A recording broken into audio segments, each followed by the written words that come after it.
lesie można spotkać bezgłośnych łowców. Potrafią cały dzień przesiedzieć bez ruchu na drzewie z zamkniętymi oczami. Wtedy przypominają po prostu kawałek pnia drzewa.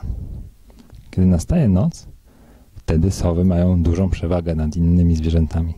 Świetnie widzą w nocy. To nie są ich uszy. Ich uszy umiejscowione są z boku. Tu mają specjalne radary. Dzięki temu świetnie słyszą. Potrafią bezgłośnie odwrócić głowę zupełnie do tyłu i spojrzeć, co się dzieje za nimi.